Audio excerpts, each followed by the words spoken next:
생각보다 열심히 하시네요, 진짜. 되게 대충 하는 줄 알았죠. 잘 먹겠습니다. 네. 예. 안녕하세요, 작가 반지상입니다. 오늘 또 제교육생께서 명도를 완료하셨습니다. 축하드립니다.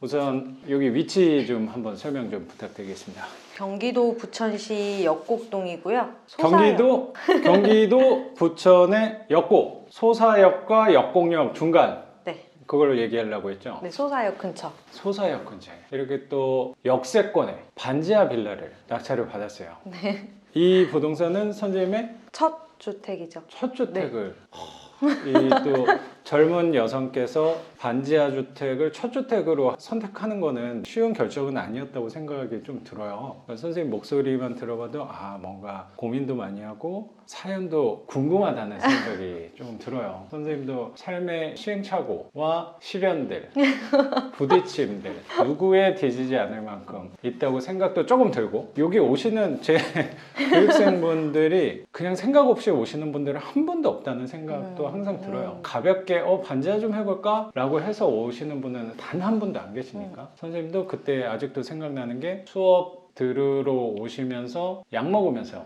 네. 그때 대상포진 약인가 막 네, 먹고 맞아요. 왔던 또 생각이 들어요. 왜 이렇게 또 지독하게 사는지 네. 그 부분도 좀 궁금한데 그 얘기는 이따가 한번 여쭤보는 걸로 하고, 선생님 우선 소개 좀 부탁드릴게요. 우선 나이는 지금 올해 38이고요. 디저트 만드는 파티시에 작은 매장을 운영을 하고 있어요. 디저트, 제가 그렇게 좀 세련되지 못한 사람이어서 그런가 디저트가 뭔가 그런 생각이 사실 네네네. 들었거든요. 젊은 분들이 많이 찾는 곳인가요? 대부분 이제 케이크나 쿠키 케이크. 같은 종류들 위주로 하고 있고 네, 쌀로 만드는 특색을 갖고 있어요. 일부러 그쪽으로 공략을 한 건강 거예요? 디저트. 수업하실 때 몇 번 갖고 오셔가지고 저도 맛을 봤는데 솜씨가 범상치 않구나라는 생각이 좀 들었어요. 열심히 선생님 하고. 카톡 사진을 몰래 이렇게 봤더니 수상도 하고 뭐 그런 게 좀 있나 봐요? 뭐 원래 그런 일을 하셨던 거예요? 케이크를 만드는 거야? 네네네. 빵도 만들어? 케이크랑 좀 파트가 네. 달라가지고 제가 지금 어. 하고 있는 건 제 과 쪽이어가지고 발효 없는 이제 케이크나 쿠키 같은 종류. 발효가 있고 없고가 또 분야가 다른 거예요? 네, 저희 일반적으로 이렇게 뭐 식빵이나 뭐 팥 네. 이런 뭐 앙금빵, 조리빵 이런 것들이 이제 발효가 들어가는 거여갖고 그런 거는 어. 지금은 하진 않아요. 크림이 들어가는 케이크류, 네. 쿠키나 뭐 스콘 같이 이렇게 그냥 간단하게 구워서 만들 수 있는 것들. 그걸 직접 만드는 거예요? 네, 지금 직접 만들고 있어요. 아니 그런 거는 관심이 있으셔서 좀 배우셨던 거예요? 그런 일을 하시는 분은 저는 주변에 없거든요. 그래서 아예 문외한이어서 아예 잘 모르거든요. 첫 시작은 이제 제조해서 카페 같은 데 납품하는 제조회사가 있어요. 그 급식 같은 데도 납품을 하고 거기서 그렇구나. 이제 한 10년 정도 일을 했고 지금 이제 나와서 이제 제 가게를 한 지는 한 3년 정도 이제 됐고요. 지금 가게가 장사가 너무 잘 돼가지고 돈을 다 긁어먹고 계시다니. 그런 건 아닌데 열심히 하고 있어요. 디저트 카페로 운영하신 지 한 3년 정도 되신 거고. 네, 이제 막 3년 지났어요. 사장님. 그렇죠. 1인 매장이긴 하지만 사장 겸 직원 겸 다 하고 있는. 그래서 거의 쉬지 않고 지금 일을 하시는 걸로. 이제 매주 일요일만 쉬고 있고요. 그래서 그때 일요일 날 수업을 네. 들으셨던 거. 수업은 22년도 9월. 그렇게 수업 끝나고 나서 한 4달, 5달 만에 만났는데 선생님이 이 물건 낙찰을 첫 번째로 받은 네. 거고, 또 최근에 고양시 쪽에 빌라 하나 더 받았어요. 거기는 지상층으로. 네, 지상층 4층. 그렇게 바쁜 사람이 또 입찰은 되게 열심히 했다는 생각이 좀 들어요. 대리 입찰도 하고 제가 직접 가기도 하고. 그렇게 바쁜 와중에 또 입찰까지 하니까 벌써 2개나 낙찰 받으신 거라고 생각이 좀 들고, 걔는 낙찰 받은 지 얼마 안 돼서 지금 명도 진행하고 있는, 얘는 이사 가신 게 지난주에 이사 가셨어요. 이사 가시고 명도가 완료됐는데, 우선 집 한번 보면 아까 말씀드린 대로 도배는 다 할 거고, 장판은 저 마루를 선생님 생각은 어때요? 덧방으로 하는 게 나을까? 마루는 살리고 방 있는 부분만 장판을 하는 게 나을까? 지금 에어컨 놔뒀던 자리 바닥도 조금 지저분하고 맞아, 해서 네, 덧방을 하는 게 낫지 않을까 생각이 들어요. 어둡기도 하고. 문지방 제거까지 하면 좀 넓어 보이는 효과가 또 있는 거니까, 반지하는 좀 어둡다는 느낌이 있는데 밝은 색으로 장판을 하는 게 효과가 조금 더 네, 네. 좋지 그럴 것 않을까 좀 같아요. 생각이 들어요. 한 150도 제거하고 장판까지 그 150 정도 하면 될 것 같고 등도 다 바꿀 거잖아요. 등도 바꿔야지 될 것 같아요. 근데 요것도 바꿔야겠죠, 이런 것도. 아 이런 거 당연히 바꿔야죠. 어. 저 거실 등이랑 여기 방 등 그리고 욕실 발코니 있는 등까지 다 하면은 지금은 계략적인 금액만 네, 좀 네, 범위만 네. 잡아봐요. 그럼 한 50 잡아요. 도배장판 등까지 한 200. 그리고 저 조그만 등 있잖아요.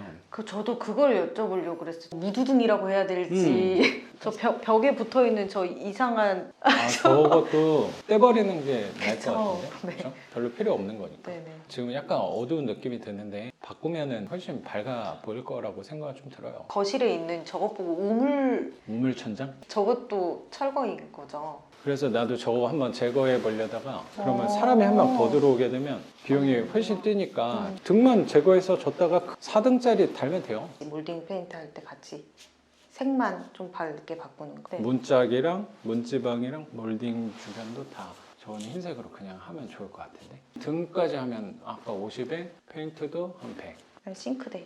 싱크대는 한 150.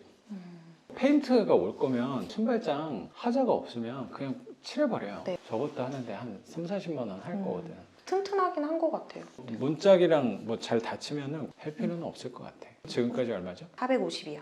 거기에 화장실에 세면대랑 변기통, 샤워 부스 같이 돼 있는 네, 거 그냥 칸막. 그건 두면 될까? 저는 괜찮을 것 같긴 그래? 하거든요. 칸막이 있으면 좀 물 덜 튀고 좋기는 하더라고요. 세면대랑 변기통만 교체하는 걸로 한 60이면 하지 않을까? 그리고 저 작은 화장실은 아무것도 안 할 거고. 네, 거기는 그냥 청소만. 그거하고 콘센트랑 손잡이랑 스위치 바꾸는 거 한 20만 원. 그거 얼마예요? 530이요. 그럼 600 잡죠. 아마 도배는 조금 더 올라갈 거예요. 음. 아마 저런데 단열재 넣고 하면은 저기 단열재 넣는 것도 그분 의견 여쭤보고. 혹시라도 그분 안 해도 될 것 같다 하면 하지 마요. 항상 저는 집을 수리할 때 최소한으로 먼저 한 다음에 네. 내가 뭐 집을 다 모르잖아요. 이 집에 대해서 경험을 안 해봤으니까. 혹시라도 거기에 문제가 생기면 보완하는 식으로 세입자가 나중에 바뀌면 그때는 챙겨놓고 수리를 하면 될 거라고 생각이 들어서 외벽 쪽에서 그냥 추워가지고 했을 것 같다는 생각도 좀 드네요. 곰팡이가 뭐 저도 올라오는 그런 뭐 누수 것 때문에 같아요. 그렇다기보다 그냥 도배만 해요.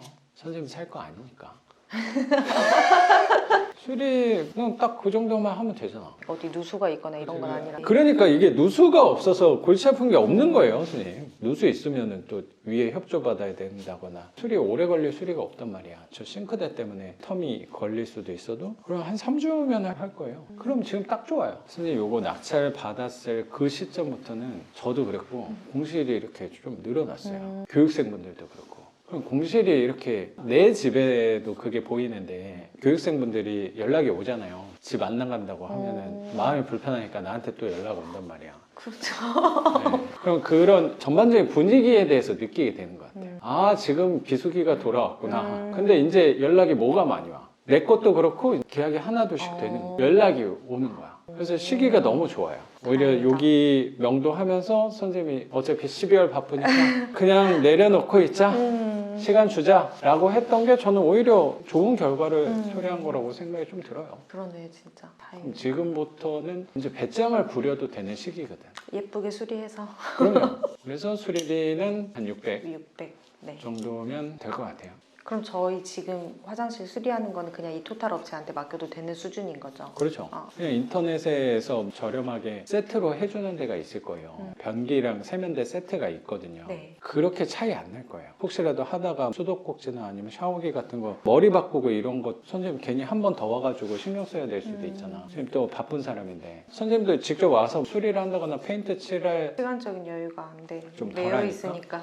업체한테 맡기면 되지 않을까 네. 라고 생각이 좀 듭니다. 선생님도 1인 업체를 운영을 그래도 3년이면 꽤 한 거잖아. 그쵸. 그러니까 사장님으로 지내다 보니까 항상 내가 결정을 다 하는 일이 되게 많잖아요. 네.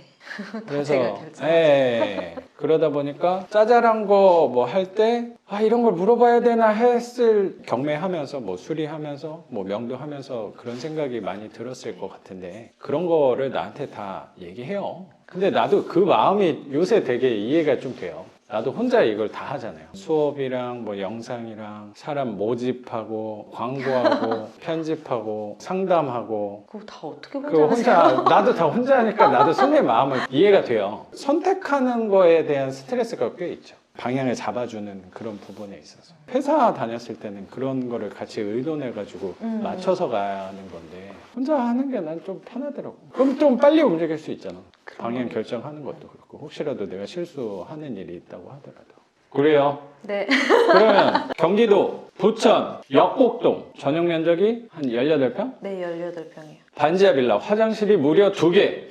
네. 낡은 반지하 혹시 낙찰 가격 한번 여쭤봐도 될까요? 1억 2,295만 원. 1억 2,295만 원. 부천의 반지하인데 약간 힘을 줬다라는 생각도 들기도 하는데 네. 선생님이 이거 입찰 하면서 계산했던 월세보다는 훨씬 더 잘 나갈 거니까 너무 걱정하지 마십시오. 선생님도 잘 알겠지만 여기 수요는 굉장히 많은 동네니까 네. 배짱을 부려봐도 좋다라고 생각이 좀 들고 시기도 아까 말씀드렸듯이 만약에 이걸 겨울에 내놔서 배짱 부려서 내놓으면 이게 마음 불편해서 잘 못 기다려요. 근데 사람들 많이 올 시기니까 너무 좋은 시기에 낙찰과 명도가 순차적으로 잘 진행됐다고 생각이 좀 들고 역시 부동산 운이 있는 사람이구나 감사합니다. 라는 생각까지도 듭니다. 선생님이 첫 주택은 규제지역으로 해야 된다고 생각해서 선생님이 짠! 낙찰을 부천에 받는 순간 갑자기 규제가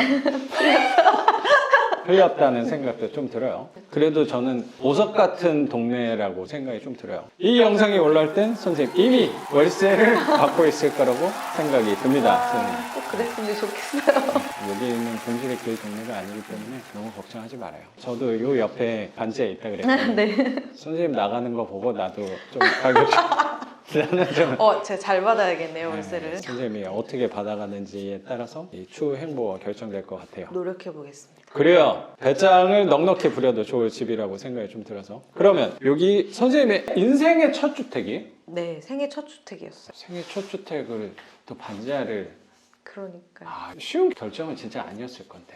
그러면 혹시 대출은 얼마를 받았어요? 9,830만 원. 9,830. 그럼 한 80% 나온 거예요? 80% 나왔어요. 그럼 낙찰가 대비 80% 나온 거고 선생님이 대출 받은 게 작년 말 네, 12월 말 정도에 받았어요. 했으면 선생님 좀 금리가 높았겠다. 혹시 조건은 좀 어땠어요? 처음에 자서할 때보다 실행일 때 다행히 한 0.5% 정도 그래요? 떨어져가지고 네, 생각했던 것보다 좀 괜찮았던 것 같아요. 생각했던 것보다 오. 높기는 했는데 그럼 얼마에 받았어요? 지금 5.14% 5.14? 그 우대금리 다 해가지고 제가 그래 잘 받았네. 되게 잘 나왔다. 그 중에 이제 하나만 제가 못해서 실제 금리는 5.24%. 부수거래를 부수거래, 네. 좀 많이 했나 봐요. 부수거래 뭐 웬만한 거 어려운 거 아니어서 다 했는데 맞아요. 청약은 좀 그래서 청약 통장도 있어요? 네, 오랫동안 해놓은 게 있어? 꽤 그래도 몇 년 됐죠. 와, 아니 그러면 어차피 이거 집 받았으면 그 청약은 의미가 없어지는 거 아니야? 내가 청약은 잘 몰라요. 근데 써먹을 수 있기는 해요. 지방이나 이런 데다가도 할 수 있기는 한데 이게 어떻게 될지 모르니까 그냥 거기에 추가적인 입금만 안 하고 그냥 두고 있어요. 조건은 갖췄으니까. 저도 청약 통장 있거든요. 아니 저도 청약 통장 왜 있냐면 부수거래 해야 되니까 그거 하나로 원래 옛날에 하던 거 있었는데 집 몇 개 있을 때 하다 보니까 전 바로 바꿔버렸거든요. 그 은행 상품으로. 저는 맨날 마이너스 통장 쓰고 있는데 청약 통장만 돈이 지금 좀 쌓여 있는 거죠. 혹시 모르니까 네. 써먹을 일이 있을 수도 모르니까 역시 현명한 사람이구나. 미래를 내다볼 줄 아는 사람이구나 라는 생각이 좀 듭니다. 감사합니다. 선생님 칭찬이 아니고 제 칭찬하는 거예요. 네. 나도 있다라는 거죠. 청약 통장만 안 해서 우대금리 0.1을 못 받았지만 작년 말에 그때 대출 받으신 분들 막 6%대 받으신 분도 많아요. 네. 저도 수익 계산할 저도 때 그랬고. 6%. 저도 정말요? 그걸로 받았고 탐이 나게 잘 받았네요. 다행히 정말 감사하게 좀 더 떨어져 줘가지고 그러니까요. 그럼 이자 몇 번 냈죠? 한 번 냈어요. 한 번 냈어요? 그럼 얼마 빠져요? 뭐 1년은 거치 기간이 있으니까 지금 이자가? 42만 9천 원.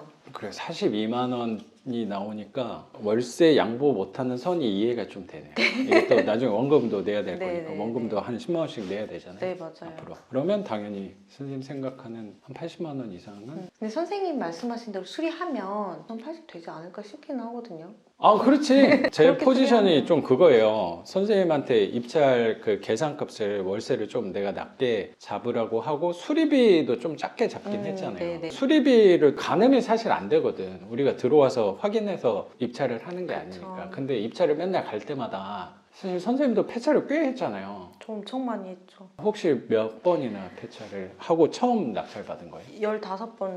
아, 많이 했구나. 처음에 진짜 아, 좀 힘들었어요. 멀리 입찰을 가고 막 그렇죠. 그래서. 뭐 선생님 대리 입찰도 많이 맡기고 선생님이 또 하루 더 쉬었나? 매장 오픈을 늦게 하고. 네. 일주일에 한 번이나 두 번 정도는 선생님이 네, 제가 딱 생각해 둔 게 한 달에 3번 대리 입찰 보내고 2번이나 3번 정도를 가자. 그래서 그렇게 했었거든요. 이게 첫 물건 봤는데 15번 떨어지면 그거 되는 건가 이런 생각. 그리고 감도 분명히 생기거든요. 폐차를 많이 하다 보면 자꾸 올려 쓰고 싶은 요거 쓰면 분명히 떨어질 게 뻔한 데가 생기잖아요. 네, 네, 그게. 네. 그래도 선생님의 계산한 그 수익률대로 꾸준히 잘 오신 거라고 생각해요. 그 폐차를 딛고 얘 낙찰을 받으니까 두 번째 물건도 그 좋은 거의 물건 바로. 너무 잘 받았어요. 그것도 그 가격에 될 게 아니었고 선생님 거의 최저가 선에서 네, 진짜 썼는데 최저가에 조금 올렸었는데 뒤에 들어온 사람은 더 낮게. 거의 막 바닥으로 써가지고 네. 운 좋게 받은 거잖아요. 여기에 노고를 두 번째 물건에서 또 풀어낸 거라고 생각도 들어요. 네, 맞아요. 많이 위로가 됐어요. 그래도 여기도 컨디션이 전 나쁘지 않다고 생각하는데 그건 또 신축이잖아. 네, 거기 2009년식. 우리한테는 신축이에요. 2009년식. 지상층이고. 그렇죠. 그러면 생각보다 이렇게 돈도 덜 들 거고 신경 쓸 것도 많이 없을 거예요. 거기는. 그러면 선생님 첫 번째 이 반지하 주택 낙찰 받았을 때 명도에 대해서 좀 여쭤볼게요. 여기는 원래 거주하셨던 분이 채무자. 채무자분이 계셨던 거고 네네. 처음에는 명도가 수월하게 풀어지나라고 생각했는데 부딪힘이 있었던 것 같아요. 처음에는 채무자를 실제로 만나지는 못하고 부모님만 초반에 만나가지고 연락을 아. 부모님하고 했어요. 채무자가 뭐 아들이나 그런. 네, 아들이 채무자였는데 네. 어머님하고 계속 연락을 하다 보니까 음. 어머님이라서 더 뭔가 밀어붙이거나 이런 걸 못 하겠더라고요. 어머님도 되게 말씀을 좋게 하셨었어요. 아, 그랬구나. 네네네. 그래서 네. 저도 더 좋게 이렇게 되고 그래서 처음에 이사비를 300만 원을 요구를 하셨고 그리고 선생님이 중간중간 얘기하셨을 때 요분은 준비를 좀 하셨구나 네. 생각도 되게 들었던 것 같아요. 가자마자 바로 또 네네. 300 부르는 사람이 많이 없어요. 그때 얘기했던 뭐 300 주면 내일이라도 바로 가겠다. 나가겠다. 그거는 절차에 대해서 어느 정도 마음의 음. 준비를 한 사람인 거잖아. 짐도 다 싸놨다. 어. 그렇게 말씀을 하셨었거든요. 의논을 해보겠다. 그냥 이렇게 말씀드리고 그때는 그냥 나왔거든요. 그리고 나서 이제 이사비를 조정을 계속 하는 과정에서 강하게 나오셨어요, 초반에. 300 아니면 연락도 하지 말고 더 이상 아무 말도 꺼내지 말아라. 나는 그 가격 아니면 절대 아무것도 하지 않을 거다. 그래서 선생님은 이사비 생각한 거는 전 100만 원까지 생각을 했었거든요. 초반에 이제 한 80 정도 말씀을 드렸다가 올리려고 했는데 80 네네. 올리기는커녕 입 밖으로 꺼내지도 마라. 그래서 그럴 때가 있어요. 네. 꺼내지도 말고 이 연락도 하지 말아라. 300 정도면 선생님 한 일주일 정도면 벌 수 있는 정도라고 생각이 드는데 그렇다고 할게요. 네, 우리 물건 안에서는 큰 돈이긴 하지. 거의 강제팽하면 그 정도 그거랑 큰 차이 안 나게 될 거란 말이에요. 그렇게 저도 생각을 했거든요. 그거를 파악하고 얘기했다는 생각도 조금 드네 지금 생각해보니까. 근데 중간에 하도 계속 말을 왔다 갔다 하셔가지고 네. 제가 뭐 파악을 못하는 걸 수도 있지만 잘 모르겠어요. 처음에는 이런가 싶다가도 갑자기 다른 말 하셔갖고 또 아닌가 싶다가도 계속 왔다 갔다 해가지고 결국에는 인도명령 신청을 하고 진행을 했고 그때가 선생님 한 12월 초입이었잖아요. 선생님이 하시는 업의 특성상 12월이 많이 바빠요. 크리스마스랑 이런 게 있어가지고 예약 들어온 게 있어서 바빠서 그때 그러니까. 어떻게 해야 되지 이제 방황하던 차에 선생님한테 이제 연락 드려가지고 선생님이 안 바쁜가 봐요? 바쁘다더니 이러면서 마음 놓고 있으라고 그냥 그게 왜 좀 더 기억이 나냐면 선생님이 그때 수업 때 신청할 때도 네, 12월은 맞아요. 어렵다. 혹시 공석 생기면 해달라. 네. 기억이 좀 제가 나는 수업을 것 못 할 같아서. 것 같아가지고 12월이 12월에는 아예 신경을 좀 업에 집중을 해야 되다 보니까 주문이 막 어마어마하니까 1년 매출의 절반을 12월에 갖고 가는 사람이다 보니까 12월 이렇게 바짝 비교적 바쁘니까 바짝 벌어야 되니까 바짝 당겼으니까 이제 남은 기간 조금 여유 있게 가도 될 것 같다는 생각도 감히 한번 좀 해봅니다, 스님. 고민을 많이 했잖아요. 내용 증명 보내야 되는 막. 이 절차에 대해서 진행하는 순서를 모르다 보니까 채무자를 명도 매도가 안 되면 어쩌지 이런 불안감은 전혀 없었는데 절차를 모르는 거에 대한 그 막연함이 너무 커가지고 그렇죠, 제가 그렇죠. 선생님한테 그래서 그때 어. 연락을 드린 거였었거든요. 선생님이 그렇게 좀 기다려도 된다라고 말씀을 해주셔가지고 아 그냥 좀 어느 정도 감 잡고 제가 12월 달에는 이제 본업에 매진을 하자 한 게 오히려 나중에 조금 더 득이 됐죠. 그게 구체적으로 어떤 얘기예요? 제가 이제 한 달 동안 아예 그냥 집에 신경을 끄고 제 일만 했어요. 그 채무자께서는 300 아니면 말도 꺼내지 마라 네. 라고 하니까 선생님은 80에서 약간 100으로 올려보려고 좀 깎아보려고 했는데 말도 못하게 하니까 아 이거 어떻게 해야 되나? 그래서 선생님이 결정한 방향은 아 그래 마음 자세는 강제 집행을 그냥 해야겠다. 네네. 절차는 밟아놔야 네네네네. 되니까. 맞아요. 근데 마침 내가 바쁘다 바쁘고. 보니까 아 그럼 차라리 본업에 집중하자. 아예 잊고 계셨던 거네. 그쵸. 그냥 인도명령 신청해놓고 이제 서류 절차 기다리면서 저는 그냥 제 일만 했죠. 명도하는 거는 그때는 이제 잊어버리고. 그래서 거의 한 달이 지나간 거네. 네. 그 사이에 등기로 여기에도 발송이 되고 이제 인도명령 진행이 된다는 사실을 이제 인지를 하신 거고. 채무자께서. 네.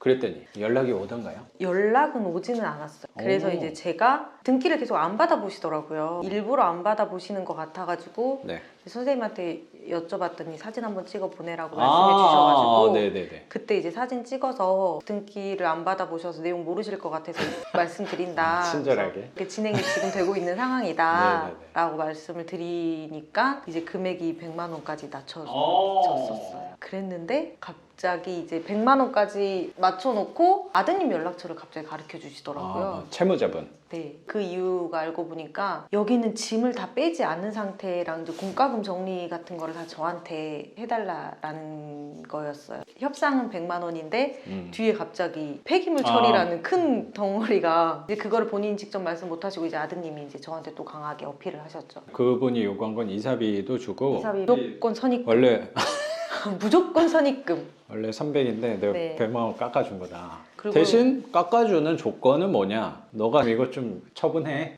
요런. 그 말씀을 안 하시다가 이사비를 무조건 선입금을 해줘야지 된다길래 이사비는 짐 다 빼는 거 확인하고 그렇지. 제가 그 자리에서 바로 현금으로 드리든지 계좌이체 해드릴 거니까 걱정하지 않으셔도 된다라고 네. 말씀을 하셨더니 짐 못 뺀다. 내가 쓸 것만 몇 개 그냥 가지고 나갈 거다. 짐을 네가 쓰던 버리던 네 마음대로 해라 라고 말씀을 하시더라고요. 부모님이랑 채무자분이 같이 살고 있었던 건가? 같이 거주하는 걸로 돼 있었는데 그걸 모르겠어요. 부모님하고 통화할 때는 아들이 주말에 온다 이렇게 말씀도 하시더라고요. 많이 왔다 갔다 했는데 결론적으로는 아드님도 똑같이 이제 자기 조건을 다 수용해 줄 거 아니면 연락하지 말아라. 나는 이제 할 말 없다. 그때 또 고민이 됐을 것 같다는 생각이 좀 드네요. 나는 이제 여기서 더 이상 갈 곳이 없다. 알아서 해라. 이렇게 말씀을 하셔가지고 통보를 좀 해버린 거네. 그러면 그냥 강제 집행을 진행을 하겠습니다. 마음대로 하세요. 선생님 그렇게 제가 이사비 100만 원 드리고 여기는 폐기물 처리까지 다 하게 되면 평수도 넓어가지고 그렇죠. 강제 집행하는 거랑 별반 차이가 없는 건데 마음대로 해라. 나는 거기서는 더 조율을 할 수 없다. 알겠습니다. 그냥 그렇게만 보내고 그렇구나. 말았죠. 그리고 그래서 이제 강제 좀- 집행 신청하고. 그래서 이제 집행을 한다라고 선생님도 아예 마음을 먹었던 거네요. 뭐 어차피 한번 끝까지 뭐 가보는 것도 어. 어차피 이분들이 짐을 다 놓고 갈 거면 강제 집행을 해도 상처 입지 않겠구나라는 생각을 사실 오히려. 좀 했어요. 네. 맞네요. 짐을 그렇죠. 저보고 다 처리하라고 했으니까 짐 보관할 데가 없다고 하니까. 그 보관할 데 없다고 몸만 나갈 거라고 하셔가지고 그럼 내가 강제 집행을 해도 이분들이 크게 상처받을 것도 없겠고 나는 그 비용이 그 비용인데 그냥 공부한 셈 치고 어차피 경매를 계속 할 거니까 그렇죠. 한번 가볼까라는 생각을 하기는 했었죠. 집행을 하겠다라고 생각했는데 그래도 명도 협상이 잘 됐나 봐요. 또 연락이 왔어요. 그럼? 계고를 나왔었어요. 네네. 집행관님이랑 같이. 근데 그때도 집에 아무도 없으셔가지고 그냥 계고장만 문틈에 꽂아놓고 이제 갔고 계고장을 확인을 하셨는지 어쨌는지 모르겠는데 그 법원 분들이 진짜 지금까지 다 너무 불친절해서 제가 되게 무서웠거든요. 전화 한번 하기가. 근데 그렇죠. 차가운 그 느낌. 너무 무서웠어요. 맞아요. 근데 이번에 계고 나오셨던 그 집행관님이 네. 너무 친절하게 설명을 저한테 잘해주시는 거예요. 이제 처음이라서 사실 이 절차를 잘 모르겠다라고 말씀을 드렸더니 이제 문 앞에서 말하는 것조차도 조심스럽게 저를 케어를 해주시더라고요. 제가 문 앞에서 무슨 말 하려고 하니까 잠깐만 나가서 말해 이러면서 데리고 그렇구나. 나가주시고 예, 밖에 나가서 절차가 이러저러하다. 근데 뭐 이사비를 얼마를 달라고 하느냐 이런 거 물어보시면서 이사비를 100만 원 정도면 협의하는 게 어떻겠냐라고 말씀을 하시길래 저도 그러려고 했는데 짐을 돈을 다 놓고 가신다고 하고 무조건 선입금을 해야지만 자기는 나가겠다고 하신다 그랬더니 이렇게 저 대신 욱하는 마음을 표현해 주시더라고요. 그 정도로 좀 고맙네요, 진짜 되게. 네네, 너무 감사했어요. 진짜 눈물이 날 정도로 감사했어요. 되게 추운 날이었거든요. 눈 엄청 막 와가지고. 그렇구나. 그런 상황에서 약간 외롭거든요. 네, 아버님 연세 정도 되신 분이셔서 더 좀 그러셨나 봐요. 이제 개구장 사진 찍어서 채무자한테 보내고 이러이러하게 말을 해라까지 다 말씀해 주시고 끝까지 선입금을 요구를 하면 뭐 부동산에 돈을 맡겨가지고 찾아가라는 식으로 그냥 이런 식으로 회유를 좀 하는 것도 좀 설명을 해주시고 그래가지고 팁이 됐던 것 같아요. 뭐 이제 사진 찍어가지고 채무자한테 보냈죠. 개고 나갔는데 안 계셔서 개구장 놓고 왔다. 또 친절하게 고지를 해드렸네요. 안 보시고 연락을 안 주시니까. 잘하셨어요. 이제 이거 제가 취하하지 않으면 실집행만 남았습니다 라고 공지를 드렸어요. 말씀드렸더니 연락을 확인하고 씹으시더라고요. 처음에는 연락을 저도 다음 날까지 추가적인 연락을 안 드렸다가 그 다음날 생각해보니까 어차피 저는 또 이자가 나가잖아요. 그렇죠. 그 이자를 드리는 셈 치고 네. 한 70만 원 정도 드릴 테니까 이제 이사 나가시는 게 어떻겠냐고 하시니까는 바로 흔쾌히 나가시겠다고. 그러면은 100만 원에서 70으로 내려간 거예요? 네. 그것도 이제 끝까지 또 선입금을 말씀을 하셔가지고 그거는 지금 저희가 서로 못 믿는 상황이라 어쩔 수 없는 것 같다고 채무자님도 이해는 하지만 제 입장에서도 이거를 다 드릴 수는 그렇죠. 없다. 그래서 40만 원 먼저 드리고 지금 네. 빼진 거 사진 받고 나머지 입금해 드리는 걸로 하고 명도를 완료를 했어요. 70에? 네. 그 채무자분이 메시지를 하나 저한테 주신 게 없는 사람 40만 원 먼저 받고 나머지 달라고 했을 때 없는 사람 속이지는 않을 거라고 믿습니다라고 메시지를 받았는데 그게 되게 조금 이분도 나를 못 믿는 상황인 건 어쩔 수 없는 거고 뭔가 좀 짠하다 그래야 되나? 그 메시지에서 그게 좀 느껴져가지고 이분도 나를 못 믿는 상황은 어쩔 수 없으니까 서로 그냥 좀 한 발씩 양보해서 그냥 절반만 입금시켜줘도 되지 않을까? 그냥 그래서 좀 찝찝하는 마음 제가 사람은 진짜 못 믿거든요. 진짜 많이 찝찝하긴 했는데 네. 그 메시지 받고 알겠다고 하고 보내준 것 같아요. 잘하셨어요. 네.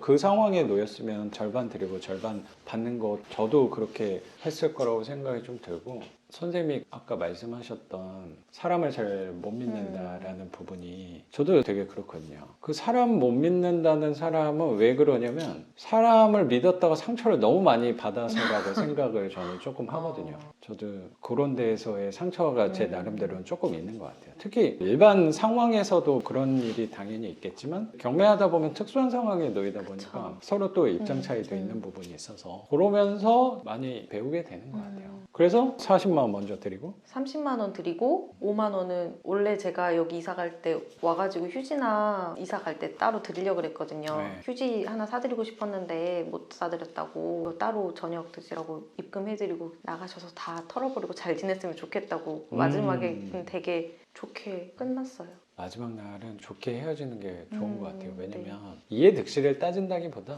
그분한테 물어봐야 되는 일들이 조금 생길 수도 있거든요. 집 관리나 특히 뭐 반지하 같은 경우는 혹시라도 뭐 역류된다거나 누수된다거나 그런 부분에서 제일 오래 살았던 사람이 이 집을 제일 잘 아는 거니까 그분한테 물어보면 빨리 해결되는 경우가 생길 거거든요. 누수 같은 거 생기면 수도관이 어디 지나간다? 예전에 거기가 문제가 자주 생겼어. 이런 거에 대해서 물어볼 일들이 있는 경우가 있거든요. 그래도 서로 합의점을 잘 찾아서 그래도 잘 선생님이 해결하신 거라고 생각이 좀 드네요.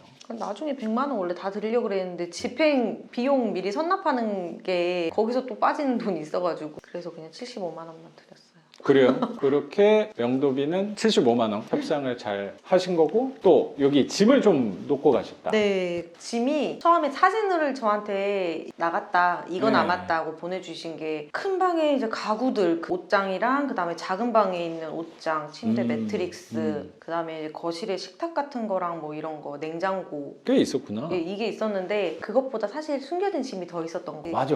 네, 견적을 받는 중에 알았어요. 제가 일하다가 말고 올 수가 없으니까 견적을 이제 폐기물 처리하는 곳에다가 다 요청을 하고 한 분이 와서 보겠다 그러고 오셨는데 네. 저한테 막 웃으시더니 이분 도망가셨냐고. 그래서 왜요? 그랬더니 사각지대에 물건이 좀 더 있었나 봐요. 에어컨도 한 대가 더 있었고 생활 뭐 폐기물 같은 것도 조금 있었나 봐요. 생각보다 짐이 더 많다고 하시더라고요. 사각지대 말하니까 옛날에 잊혀졌던 기억들이 새록새록 떠오르는 것 같네요.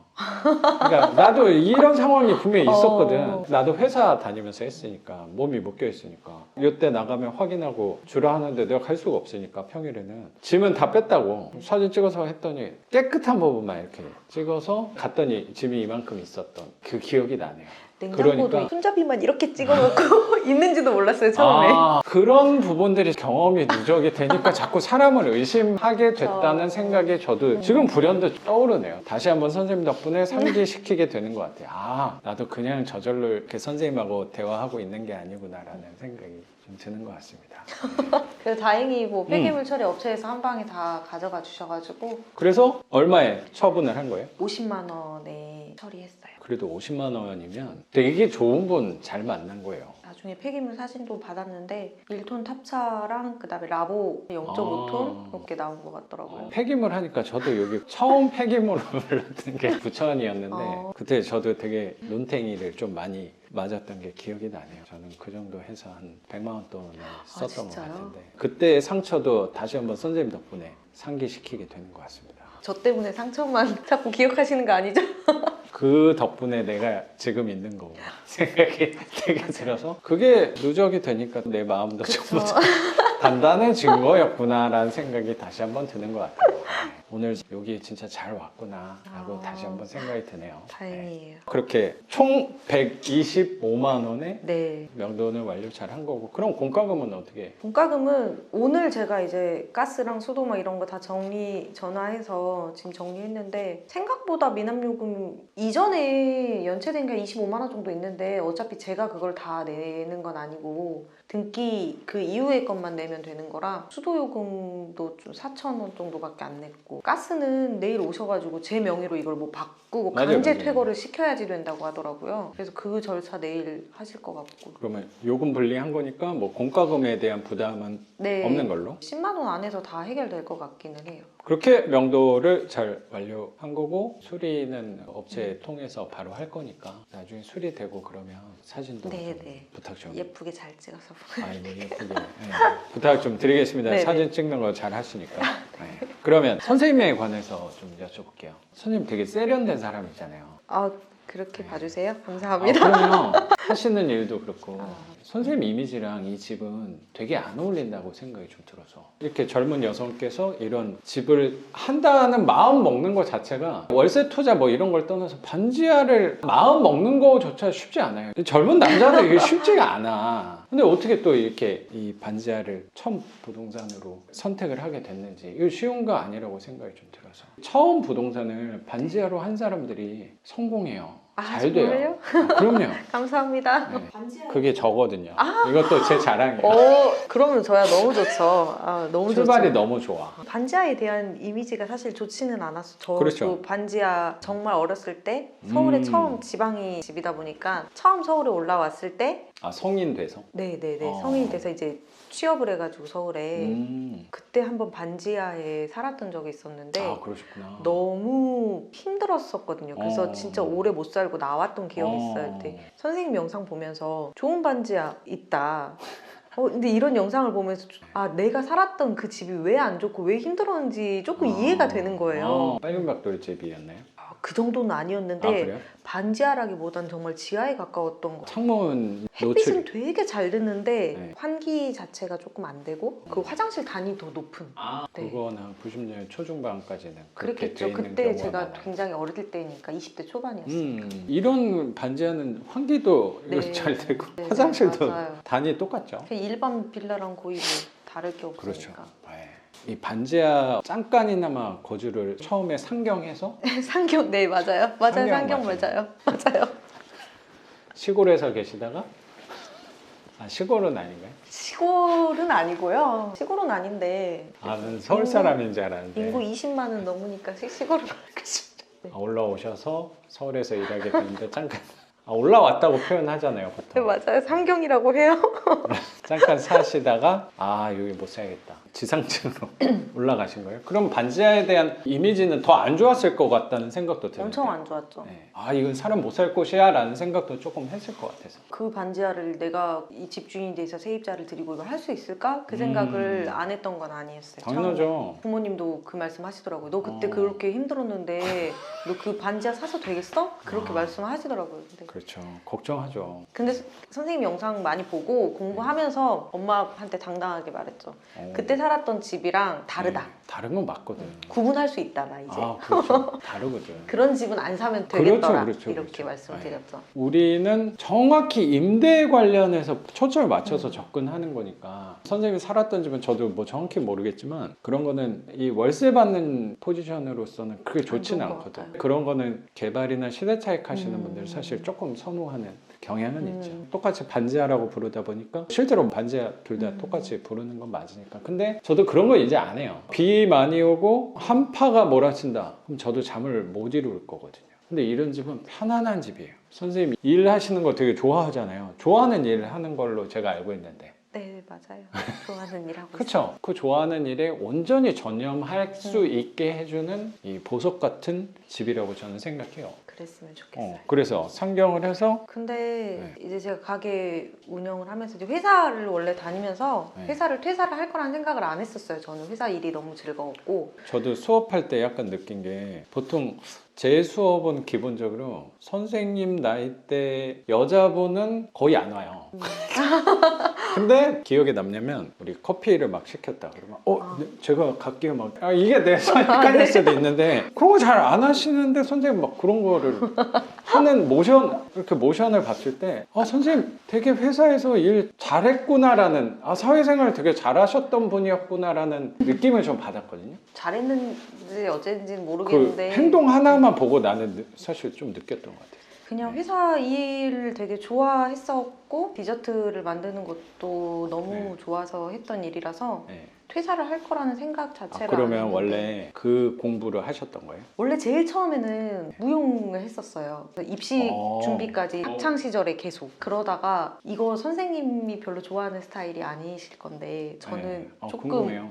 되게 엄청 의외다. 저를 갈아 넣어서 끝장을 좀 보는 스타일인 것 같아요. 그래서 무용할 때도 네. 지독하게 했구나. 고3 때 네. 좀 많이 무리를 했었어요. 그러다가 갑자기 디스크가 와가지고 제일 중요한 이제 입시 콩쿠르를 막 나가서 입상을 하고 대학에 원서를 넣어야 되는데 3개월 동안 누워 있었어요. 선생님 좀 그때 그 좀 마음이 상처가 좀 있었겠다. 그때 우울증 되게 심하게 와가지고 그렇겠네. 6개월 동안 집 밖에를 안 나가가지고 어떻게 보면 학창 시절에 모든 꿈이었죠. 이것만 그거밖에. 보고 네, 달려왔던 건데 이제 제가 사는 지역에서 타 지역으로 학원을 다녔는데 학교 끝나고 고속버스 타고 학원에 갔다가 학원에서 밤새 연습하고 아침 첫 차 타고 학교 오고 일주일에 3번은 이 패턴으로 하고 실력도 되게 좋았을 것 같다는 생각도 이 실력은 드네요. 별로 좋지 그리고 못했던 것 지독하게 같아요. 했으면 좋아하는 거를 열심히 하는 스타일이었었던 것 같아요. 그러다가 입시가 물 건너가게 돼버리니까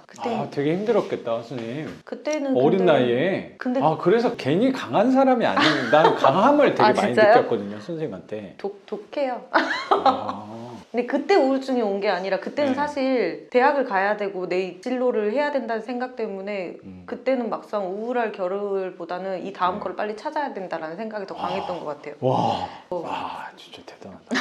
그 나이에 시리에 빠질 틈도 없어. 난 바로 못할 것 같으니까 다른 쪽을 일단 대학은 가야 되니까 내가 6, 7년 동안 해왔던 게 중고등학교에 매진했던 게 이제 없어졌는데 대학은 가야 되니까 무용 하다 보면 식단 관리를 엄청 이제 철저하게 막 하거든요. 체중 그런 것 때문에 좀 그렇구나. 그런 것 때문에 요리하는 거에 관심이 있었던 게 음식을 해서 내가 먹진 못하니까 친구들 불러서 그냥 친구들 먹이고 그러면서 또 나름 즐거웠던 것 같아요. 그래서 진로를 요리 쪽으로 바꿔가지고 하게 되고 그리고 나서 이제 대학 수시 입학까지 넣고 원서 합격하고 이제 우울증이 왔죠. 왜? 이제 딱 그렇게 해놓고 나니까 이제 눈앞에 이제 큰 산은 넘겼잖아요. 이제 제가 좋아했던 꿈은 다른 데 있었고 이렇게 한숨 돌리게 된 거구나. 대학 합격하고 나서는 돌아보니까 이거 어떻게 할까 이제 좀 그런 생각도 들고 네. 해가지고 이제 한 6개월 정도 되게 많이 힘들었던 것 같아요. 대학 초반에. 대학교 들어가기 전까지도 그러면서 이제 또 대학교 들어가고 사람들 만나고 또 요리하다 보니까 네네. 또 그 안에서 또 재미도 찾고 모르고 또 잘 넘기고 지나갔던 것 같아요. 다행히 감사하게도 뭐 그 수많은 이제 요리하는 중에도 이제 특별히 이제 제과 쪽에 더 흥미를 느껴가지고 그렇구나. 이제 케이크 하고 싶다. 왜냐면 되게 특별한 날 먹는 거잖아요. 뭔가 네. 축하할 일이 있거나 맞아요. 맞네. 기쁜 날이거나 맞네. 그렇게 좀 의미 있는 게 너무 좋았던 것 같아요. 난 케이크에 대해서 한 번도 생각을 해보지 않았거든요. 근데 선생님 말씀이 딱 맞네. 이거 우울할 때도 달달한 걸 먹거든요. 단 거를. 그런 거를 만들어서 사람들한테 이제 그런 거를 주는 게 되게 좋다라고 생각해요. 좋은 날 먹는 음식이니까 거기에다가 내 정성과 사랑을 가미시킨다면 그런 모습만 봐도 마음에 든다는 생각도 좀 드네요. 그랬었던 것 선생님 같아요. 모습을 딱 보니까 그쪽으로 재미를 다 찾게 된 거네요. 진짜 아무것도 모르고 들어간 회사가 제가 10년 동안 케이크의 키역도 모르고 그냥 학교 다니면서 이제 아 이런 거구나라고 대충 인지만 하고 들어가서 진짜 밑바닥부터 배웠었죠. 아예 아무것도 모르는 상태에서 들어가가지고 10년 동안 저는 공장이란 말을 안 썼거든요. 근데 대부분은 공장이라 그래요. 케이크 공장이란 말 하는데 제가 그 말을 되게 싫어해가지고 저희 사장님도 그 말을 되게 싫어해가지고 그럼 안 뭐라고 써요. 표현하면? 제조회사라고 그냥. 제조회사. 나도 이런 건 좀 수정하도록 하겠습니다. 맨날 나도 우리 외곽 지역 보면 제가 맨날 아유 공장들 많다 라고 하는데 그거는 제가 좀 수정하는 걸로. 직원들이 가끔 뭐 공장 이러면 야 니네가 그러면 맞아, 흔히들 맞아. 말하는 공순이 공순이. 그런 거야? 그렇게 말할 그 제조회사라고 말해라. 아, 내가 저- 선생님 수업할 때 괜히 좀 실수한 건 없었나 생각이 아니에요, 드네요. 전혀 없었어요. 공장이란 말이 나쁜 거는 아닌데 애착이 제가 너무 심해가지고 좀 그런 게 있었던 것 같아요. 그런 일 쪽에 애착이 너무 심해가지고. 나도 그런 부분이 좀 공감이 되는 게 나는 사업이란 단어를 좀 안 좋아해요. 뭐 내가 하는 부분 안에서는. 왜냐면 이거 영상 찍는 거, 수업하는 거, 내 사업이 맞잖아요. 그쵸. 근데 왠지 사업이라 그러면 나도 돈이 당연히 있죠. 근데 중간에 있으면 돈 쪽에 좀 치우친 단어라는 생각이 약간 들더라고요. 저도 돈에 관심이 많은 사람이니까. 근데 굳이 나는 그렇게 치우친 단어를 쓰고 싶지 않더라고. 근데 공장이란 단어도 어떻게 보면 생각을 해보니까 약간 기준선이 있으면 위와 아래 중에 밑에 쪽으로 평가하는 단어는 아닌가라는 생각도 조금 들긴 하네. 선생님 말해보니까. 나는 지금 선생님 말 속에서 케이크란 단어에 대해서 한 번도 그렇게 깊게 생각해 본 적이 없고 공장이라는 단어에 대해서도 별로 깊게 생각해 본 적이 없는데 이렇게 또 선생님한테 하나 배우고 가는 것 같아요. 나는 이런 게 나는 되게 재밌거든요. 그리고 살면서 되게 재밌는 게 그 단어에 대해서 생각해 보는 걸 난 되게 좋아해요. 어쩌면 반지야, 뭐 반지상 이렇게 맞아, 하는 것도 되게 재밌는 해석이잖아. 맞아요. 공장 그 부분도 한 번도 생각 안 해봤는데 덕분에 한 번 또 생각하게 되는 것 같아. 그런 거는 제가 조금 수정을 하도록. 그게 나는 삶의 개선이고 진보고 즐거움이라고 생각하거든요. 내가 그런 거를 되게 많이 배워요. 수업하다가 경찰분들이 생각보다 되게 많이 와요. 경찰분들이 보통 파출소라고 하잖아요. 파출소라고 하면 괜히 단어를 항상 물어봐요. 그분들한테. 파출소라고 하면 약간 가볍게 내가 부르는 것 같은데 혹시 다른 단어 없냐 여쭤봤더니 지역경찰이라고 하면 좋대요.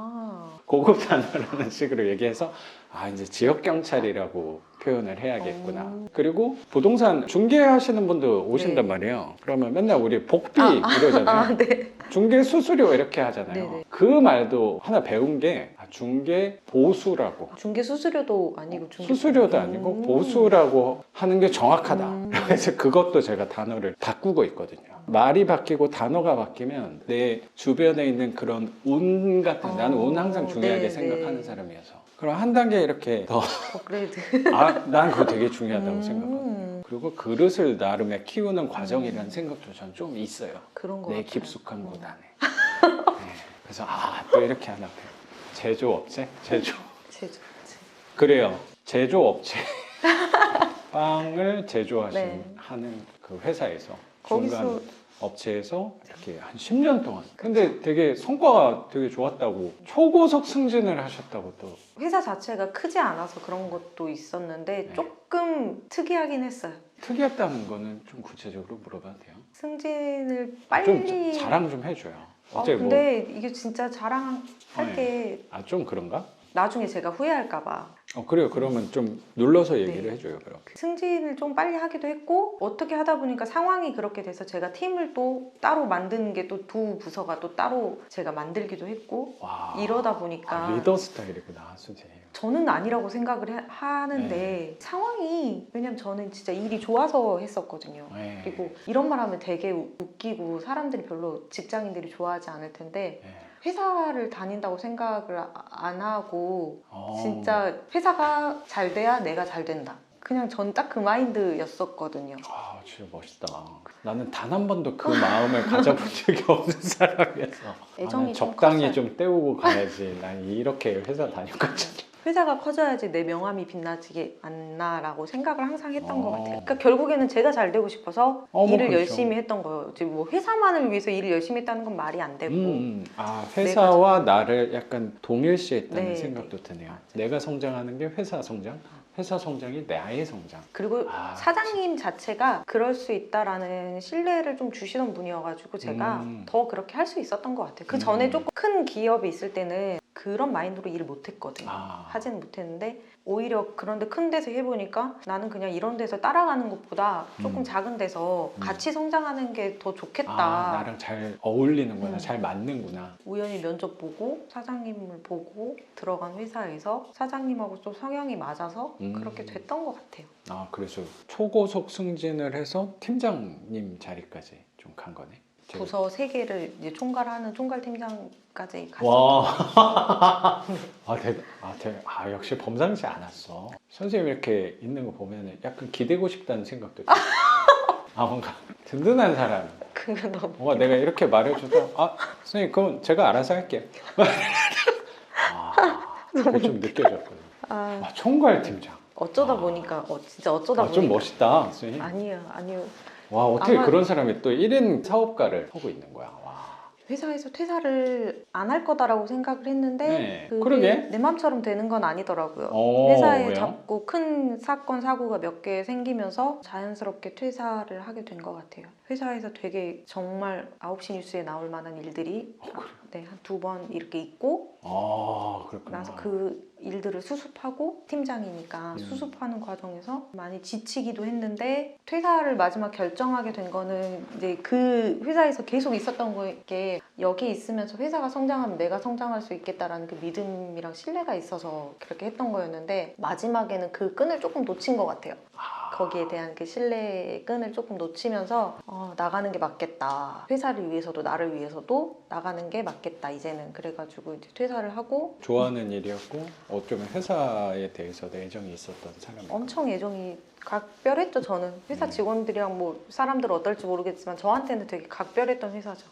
10년 계셨을 때 추측을 해보면 집에도 안 가고 막 일만 했을 것 같은 느낌도 조금 들어서. 맞아요. 그러니까 회사에 무슨 이슈가 있다. 어디 대기업에서 실사가 나온다. 그럼 그냥 무조건 짐 싸들고 가요. 2박 3일 회사에서 자고 그 일이 해결될 때까지는 내가 맡은 일이 내가 어느 정도 이제 어느 정도면 됐다라는 생각이 들 때까지는 해야지 마음이 안심됐어요. 내일이니까.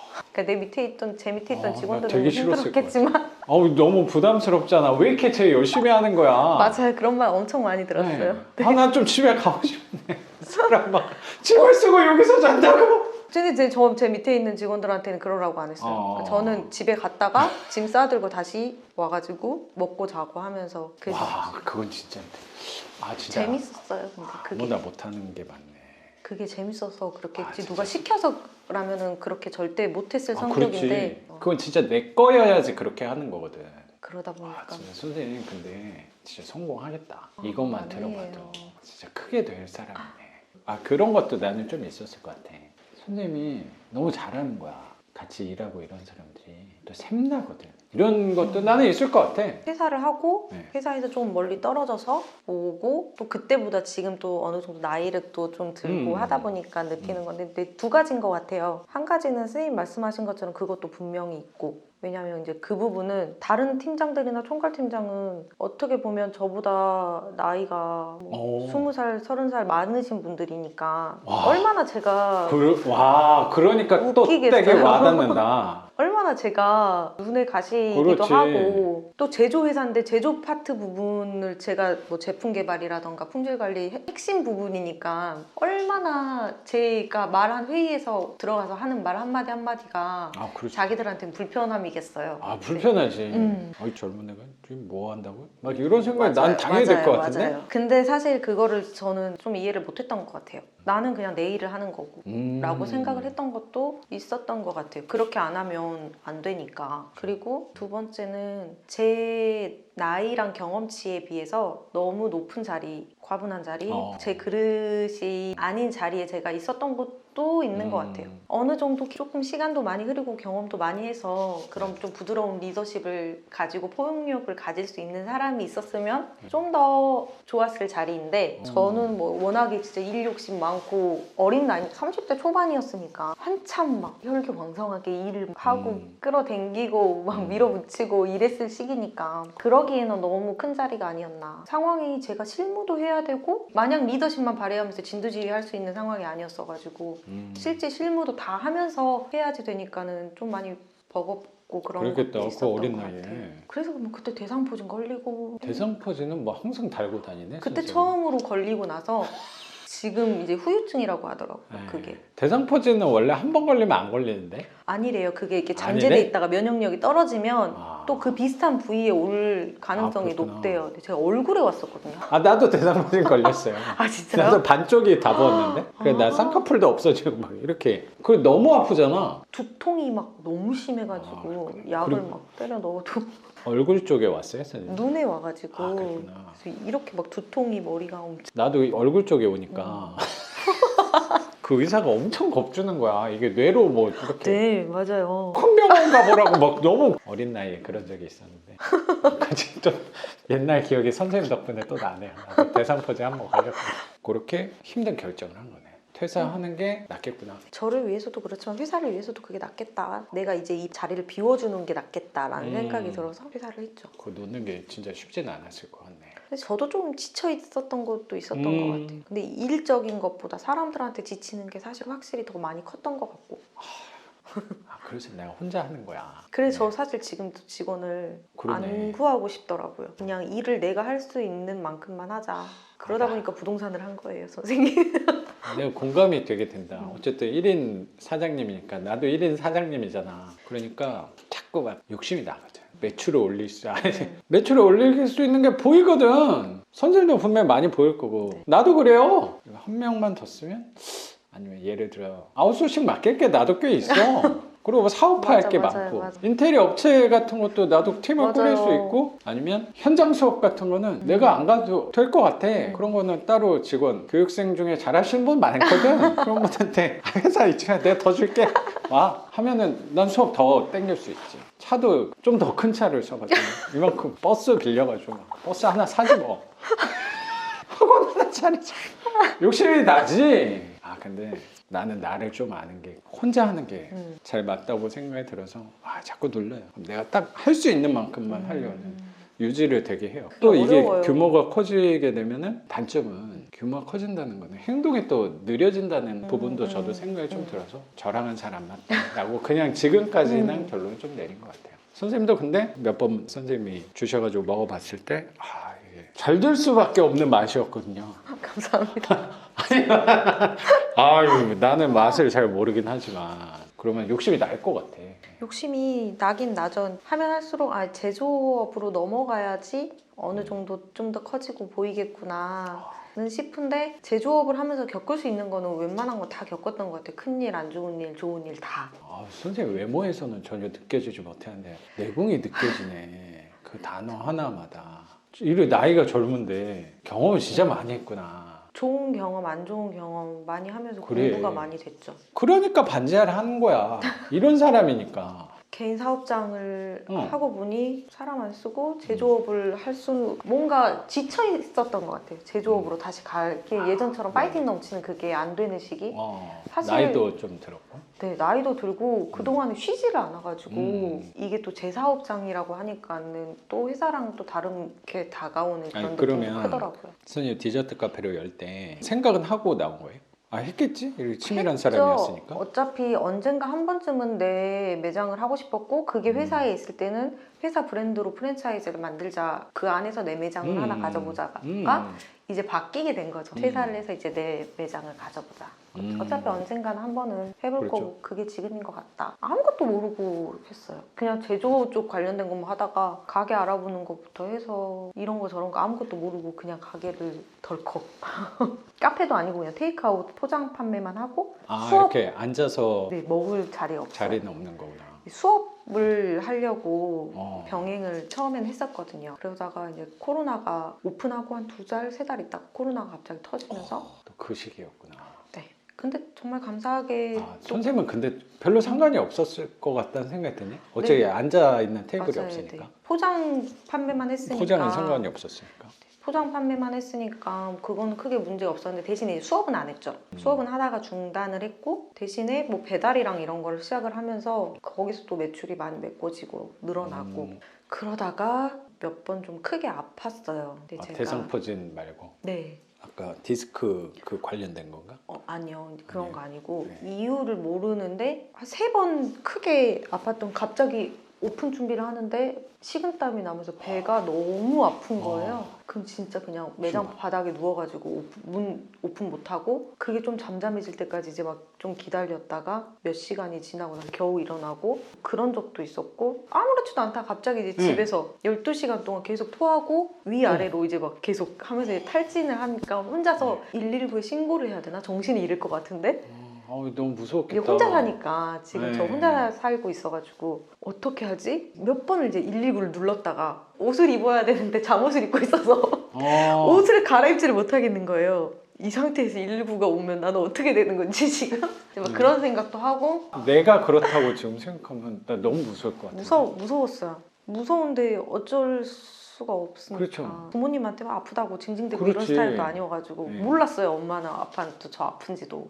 조금 내가 공감되는 게 뭐냐면 가끔 나도 다 혼자 하니까 선생님에 비할 건 아닌데 약간 컨디션 안 좋거나 몸이 힘들 때 있잖아요. 최근에 저도 독감이 좀 오래 진짜? 갔어요. 그러니까 약간 무섭더라고. 무섭지 않아요? 아 왜냐면 나도 움직여서 하는 거니까 네. 이거보다 더 아프면 어떡하지 이 생각. 네, 엄청 무서웠어요. 근데 막 못 일어나고 토하고 이러면 나 진짜 무서울 것 같은데? 가게에서도 몇 번 그렇게 주저앉아가지고 움직일 수가 없고 막 숨쉬기가 힘들고 이러니까 막 심장 검사도 하고 다 했는데 이상은 특별히 없었는데 그래요? 다행이네. 내가 언제까지 버틸 수 있을까라는 생각이 들더라고요.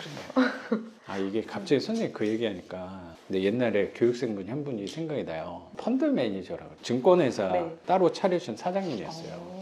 돈을 진짜 잘 벌었어요. 한 달에 2천인가 3천씩은 그냥 꾸준히 번다고 했거든요. 왜 경매하려고 하냐면 하루에 3시간씩 잤대요. 서너 살 많은 분이었는데 잠을 보조기구를 끼고 잤다고 제가 들었어요. 맨날 나와서도 그 주식 뭐 종목 이런 거 생각하셨겠죠. 나와서 쉬지만 항상 떠 있는 거야. 맞아. 그리고 뭐 건강검진을 받았더니 의사가 계속 이렇게 되면 죽는다고. 그래서 아예 전혀 상관없는 회사에 들어가서 일을 하고 계실 때 그때 오셨던 분이 되게 기억나는 거야.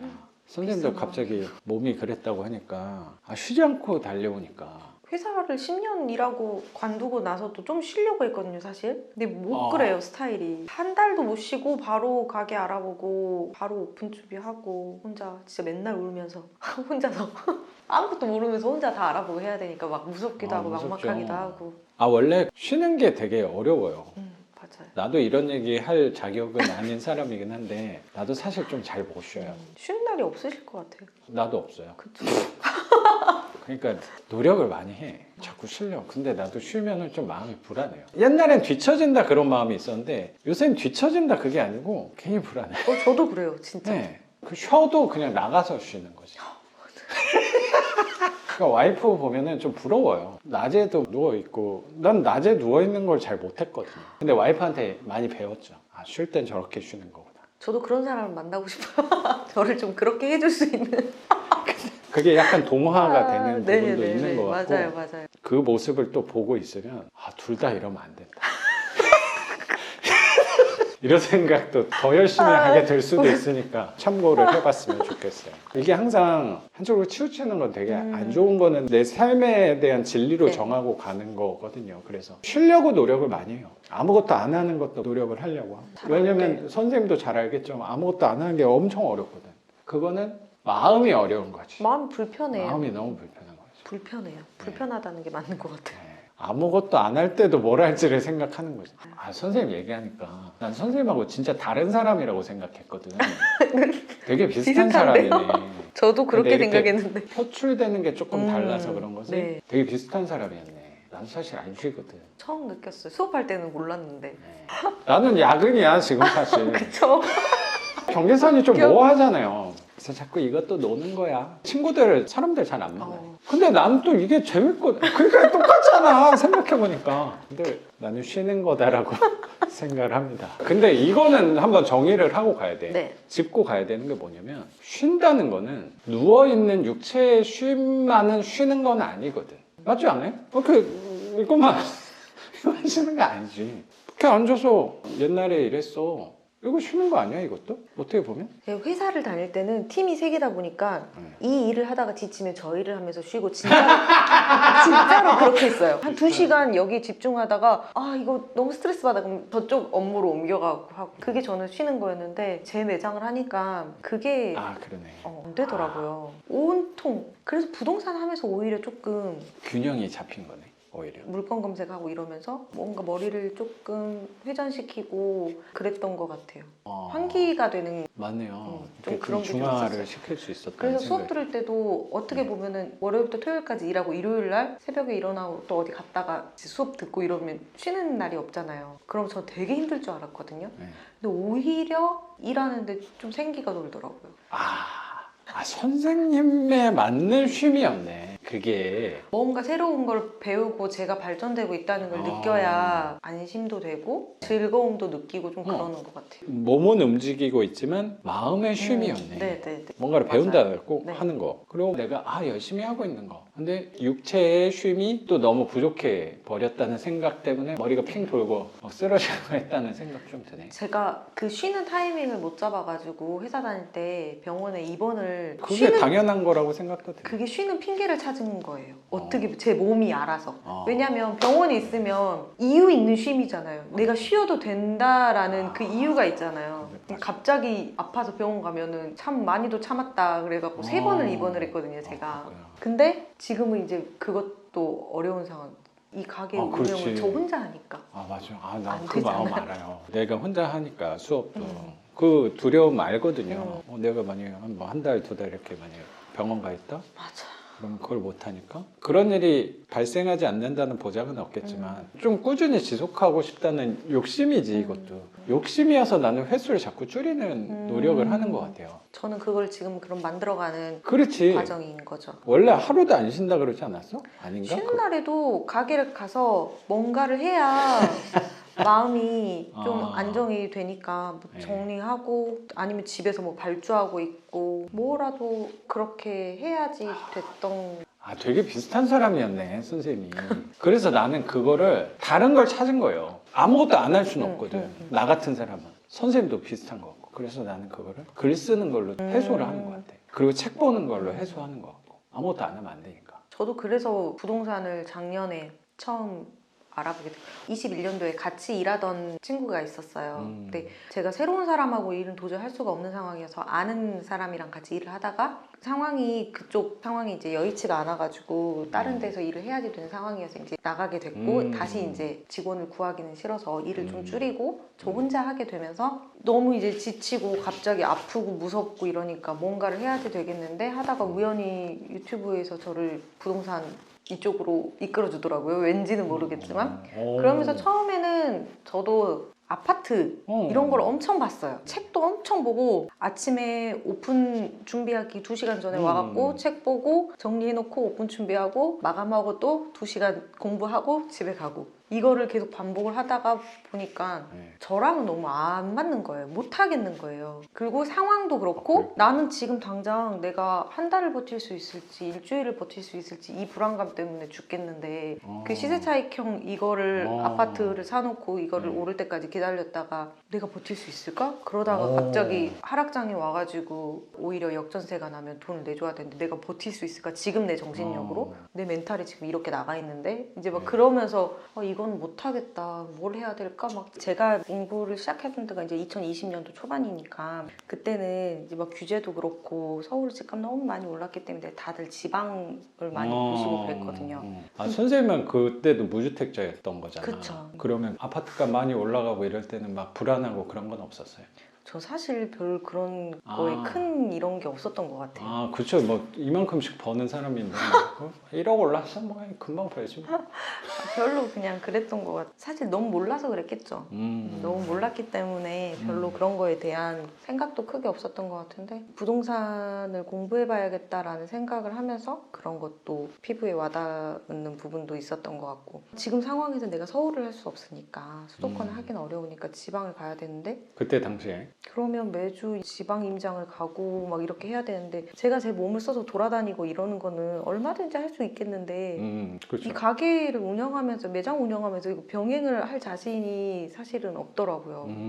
지방을 하루 만에 어떻게 또 갔다 와가지고 또 월요일부터 그렇죠. 일을 하고 제가 만약에 결혼을 해가지고 한쪽에서 벌고 있고 하는 상황이면 저는 아파트 이렇게 시세 차익을 했을 수도 있을 것 같아요. 근데 지금 그런 안정감이 있는 것도 아니고 또 게다가 지금 체력적으로도 정신적으로도 너무 많이 좀 지쳐있는 상태여서 그래서 좀 초반에 우울증 같은 것도 오려고 하더라고요. 근데 제가 예전에 우울증을 걸려봤기 때문에 딱 느낌이 오는 거예요. 또 이거 심하다. 그럴 것 같은데 그래서 지금 뭔가를 내가 빨리 찾지 않으면 또 반복되겠다라는 생각 때문에 또 더 부동산 공부도 막 더 했던 것 같아요. 그러니까 불안해서 우울했겠죠. 내가 이걸 운영하면서 언제까지 버틸 수 있을까라는 그 불안함? 갑자기 이게 없어졌을 때 이걸 못하게 됐을 때 어쨌든 뭐 먹고 살아야지 되는 거고 내가 책임져야지 될 것들도 있는데 그건 어떻게 하지? 이제 뭐 그런 불안감 때문에 우울해지는 것도 좀 심했던 것 같고 그러면서 시세 차익형 공부를 하면 할수록 내가 지금 할 수 있는 건 아니겠다. 시간적으로도 그렇고 금전적인 것도 그렇고 내 자본은 요만큼인데 내가 하고 싶은 물건을 하려면 돈이 이만큼 있어야 되는구나. 그렇죠. 하고 싶은 걸 하려면 하고 싶은 걸 안 하려면 조금 시간이랑 이런 게 여유가 있어서 더 어딘가 좀 멀리 나가야지 되는데 지금 그런 것도 할 수가 없겠구나. 그러다가 보니까 그럼 내가 할 수 있는 게 뭘까를 이제 막 찾다 보니까 초반에 경매 이런 그 유튜브랑 영상들도 되게 많이 봤었는데 자꾸 보다 보면서 이제 드는 생각이 이렇게 규제가 심해지기 전인 것 같은 거예요. 그래서 난 지금 하고 싶은데 말을 들어보면 다 1, 2년 전의 거고 지금은 이렇게는 힘들다라고 말씀을 하시니까 제가 영상을 다 본 건 아니지만 그렇죠. 거기서 또 약간 멘붕이 왔었어요. 그럼 나 이것도 못하나? 이것도 안 되나? 하다가 선생님 영상을 보고 우연히 진짜 그냥 유튜브 알고리즘에 의해서 이제 선생님 영상을 보고 선생님 수업 커리큘럼 이걸 내용을 보니까 제가 궁금했던 것도 있었고 딱 강하게 왔던 게 이제 보면서 영상 보면서 뭐 대출 부분도 선생님이 말씀하신 게 있었거든요. 제가 궁금했던 부분이었는데 선생님 수업을 들으면 그런 부분도 조금 해소가 될 것 같은데? 라는 생각이 되게 들었었어요. 그럼 선생님은 반지하이어서라기보다 선생님 수업적인 부분이 좀 더 컸던 것 같아요. 빌라나 반지하 이런 대상에 한정을 둔 건 아닌 건데 반지하에 한정을 둔 건 아닌데 내 상황에서 저게 어쩌면 최선일 수도 있겠다. 그리고 반지하에 대해서 내가 예전에 살았던 집만 생각할 게 아닐 수도 있겠다라는 그게 이제 좀 깨졌죠. 그런 걸 좀 깼던 거였고 빌라도 이렇게 투자를 해도 괜찮을 수도 있겠는데 라는 생각을 했던 것 같아요. 그때 당시 제 생활 패턴에서 뭔가 깨줄 게 진짜 절실하게 필요하기도 했고 그래서 제가 원래 아쉬운 소리를 잘 못하거든요. 좀 어떻게 해주세요 이런 말을 사실 진짜 잘 못해요. 근데 제가 선생님한테 수업 신청해놓고 진짜 여러 번 썼다 지웠어요 사실. 그게 혹시 빈자리 있으면 연락 달라고. 혹시 앞에서 누가 빠지게 되면 첫 수업을 안 들어도 첫 수업 듣고 선생님 수업 선택을 할 수가 있잖아요. 그럼 빠진 사람이 있을 수도 있을 거잖아요. 저는 첫 수업 안 들어도 사실 상관없다고 생각을 했거든요. 두 번째 수업부터 들어가도 된다라고 생각을 해가지고 선생님한테 그 메시지를 보냈는데 또 선생님이 되게 친절하게 말씀을 잘 해주시고 친절했다기보다 마침 또 많이 빠졌어요. 저한테는 너무 다행이었죠. 근데 그때는 그런 생각이었거든요. 못 버틸 것 같은 거예요. 한두 달만 더 있어도 이제 부동산 마저 안 할 것 같은 거예요, 제가. 아, 이때 선생님을 만나게 하게끔 한 것 같다는 생각도 저는 조금 드네요. 그때 진짜로 그랬어요. 아, 조금만 더 늦춰지면 내가 이거 부동산 해야지 이 마음마저 놔버리겠다라는 생각이 좀 많이 들었었어요. 그래서 되게 절실했던 것 같아요.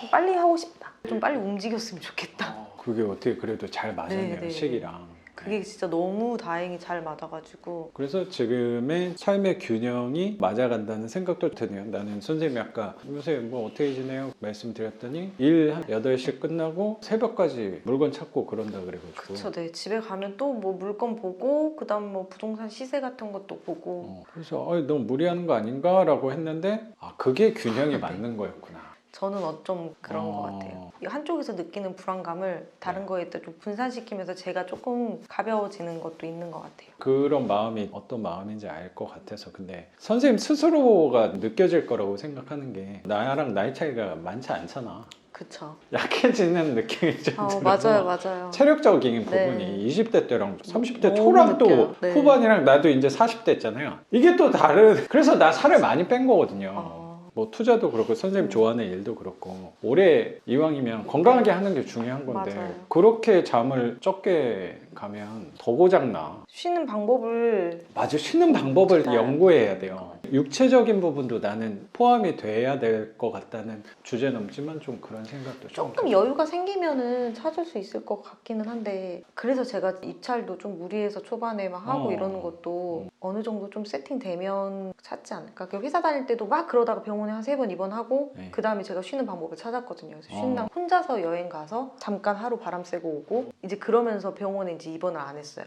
왜 아픈지를 알았거든요. 병원에 상담식도 많이 했거든요. 네네네. 네. 그 뒤로는 병원에 한 번도 입원을 안 했거든요. 내가 왜 아픈지 알았으니까. 나에 대해서 좀 아는 거네. 지금 또 아직은 조금 뭔가를 세팅이 돼야 제가 심적으로 조금 안정이 돼야지 육체적으로도 쉴 수 있는 시간을 만들 당연하죠. 것 같아서. 뭐 나는 경제적인 부분도 분명히 중요하다는 생각도 들어서 선생님도 사업이 분명히 연말 때는 이렇게 편차가 올라가지만 있죠. 편차가 좀 생기면 그게 경제적인 부분에서 도움이 분명히 이 부동산은 될 거라고 생각하거든요. 뭐 자영업하면서 이게 매출이 지금은 좋아도 언제 나빠질지 사실 모르는 거고 어떻게 될지 모르니까.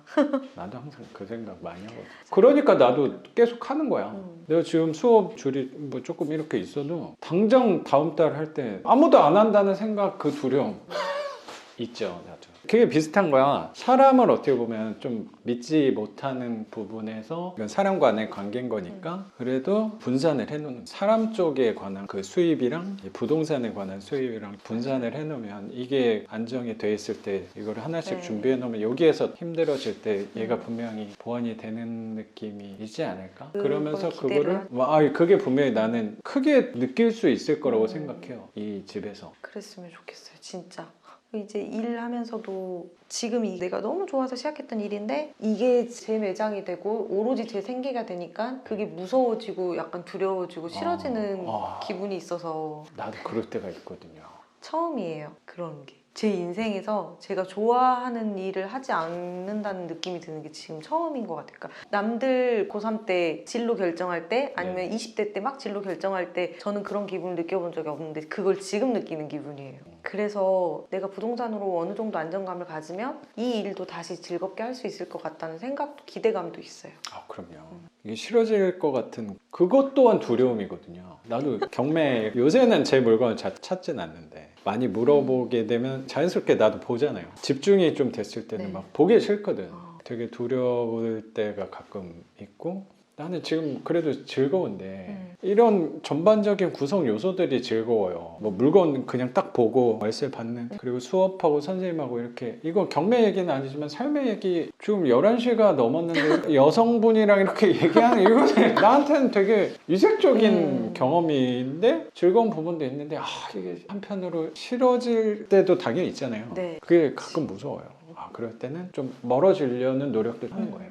지금 저도 아까 그런 것 말씀하셨듯이 이 팀에서 힘들면 이 팀하고 이 팀에서 이렇게 넘겼다 그랬잖아요. 맞아요. 그때 그런 대체 업무, 대체 일. 지금 부동산이 저한테 그래요.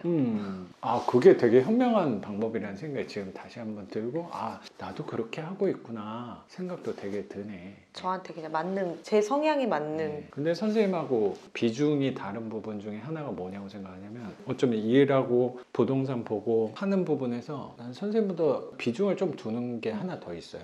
뭐냐면 잠이에요. 난 잠을 되게 많이 자려고 노력을 많이 해요. 지금 시간대 저는 웬만하면 자거든요. 누우려고 좀 노력을 하고, 차라리 잠을 적게 자더라도 일찍 자고 일찍 일어나는 노력을 하려고 하는데 이게 사실 쉽지는 않죠. 근데 난 잠이 부족한 느낌이 수업할 때도 많이 들었고. 잠을 제가 예민하다는 생각을 못 하고 살았는데 예민하더라고요. 엄청 예민한 성격이더라고요. 그래서 뭔가 하나 생각이 나고 그러면 이제 잠을 못 자는. 나와서 제 매장을 오픈하고 나니까 그게 좀 더 심해진 것 같아요. 생각이 나면 이제 새벽 2시, 3시가 될 그렇죠. 때까지 그냥 포기해요, 자는 걸. 안 그러려고 되게 노력해서 그래서 수면제를 받아서 먹어볼까 하다 그 생각도 사실은 했었는데 또 그 수면제를 한번 먹기 시작하면 그러니까. 안 좋으니까 너무. 그렇죠. 또 깊은 잠을 못 자니까. 그럼. 그래서 그건 아닌 것 같다. 다시 좀 정신을. 저도 가끔 잠이 안 올 때가 좀 있거든요. 가끔 잠 안 오는 일이 반복되면 누울 때가 무서워. 맞아요. 그게 괴롭잖아. 맞아요. 진짜 괴로워요. 그게 무서우니까 그냥 어떤 날은 그래 오늘 자지 말고 그럼 내일은 그럼 그렇지. 확 자겠지. 한 달에 한 번 정도 그런 날이 있어요. 잠에 대해서 그래서 연구를 많이 했어요. 잠이 나는 삶의 질을 결정한다고 생각하는 사람이고, 맞아요. 그런 말 있잖아요. 잠을 자면 꿈을 꾸지만 잠을 자지 않는 꿈을 이룬다, 뭐 이런 거 있잖아요.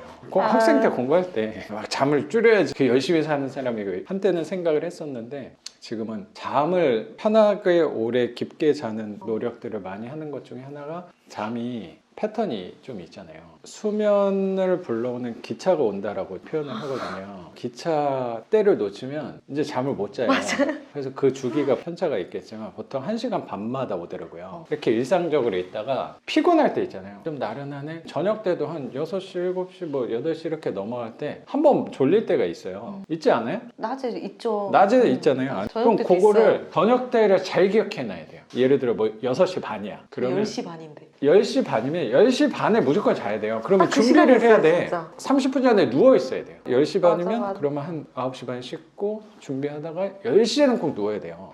그 타이밍 놓치면 잠 못 자요. 근데 10시 반 때는 이렇게 막 하고 싶은 게 많거든. 이제 막 퇴근하고 왔으니까 저는. 그렇지. 핸드폰도 게 좀 많아요. 봐야 되고 경매도 찾아야 되고. 10시 반이 지나면은 12시지. 근데 12시도 또 눈 뜨고 있어요. 잠기차가 떠나버려서 오지 않을 수가 있기 때문에. 근데 뭐 손님도 알겠지만 그 시간대에 자는 거 좋잖아요. 10시에서 2시 사이가. 난 그래서 그때 자려고 노력을 많이 하거든요. 저도 노력은 하는데 잘 안 되더라고요. 그거 되게 어려워. 회사 다닐 때는 그 시간대는 자려고 했던 것 같은데 지금은 더 안 되네요. 선생님 뭐 알아서 잘하는 사람이지만 옆에서 느낀 게 육체 휴식도 조금 힘을 쓰면 삶의 질이 조금 더 윤택해지지 않을까라는 생각도 조심스럽게 좀 드는 것 같아요. 만들어야 되긴 하는데 진짜. 그 선생님의 삶의 풍요로움을 위해서, 그게 풍요롭다는 게 선생님 건강도 그렇고 이 경제적인 부분도 그렇고 삶의 질도 그렇고 이 낡은 반지하가 분명히 저는 도움이 될 수 있을 거라고 생각해요. 도움이 진짜 돼야 돼요. 그럼요. 우연치 않게도 선생님이 정반대인 사람인 줄 알았는데 비슷하다는 생각을 드니까 더 잘 맞을 수 있겠다라는 제 나름의 확신도 좀 드는 것 같아요. 그러면 조금 더 일찍 잠자리에 들 수 있지 않을까 생각도 듭니다, 스님. 딱 시기가 부모님 평생 하시던 일을 오래 정리를 하셨거든요. 그러니까 좀 마음이 뭔가 굳이 저희 부모님인데 뭐 노후 준비 적당히 돼 있으시니까 제가 그렇게까지 신경 안 써도 되는데 괜히 평생 고생하셨는데 좀 책임을 져야 된다는 그런 느낌? 뭔가 해드리고 싶은 충분하지 않은 것 같은 그런 느낌 때문에 요즘에 진짜 입찰을 더 열심히 하고 있는 거. 낙찰 받고 나서도. 왜 되게 또 공감이 되네요. 최근에 그래서 부모님 거를 한 거거든요. 저도 그 생각을 하고 있어요 지금. 나도 굳이 안 해도 되는데 아버지 집에서 마이너스 통장 만든 걸로 만들어 드리려고 하는 게, 근데 이것도 잘 생각을 해보면 부모님을 위한 게 맞긴 한데 결국에 이것도 나를 위해서더라고요.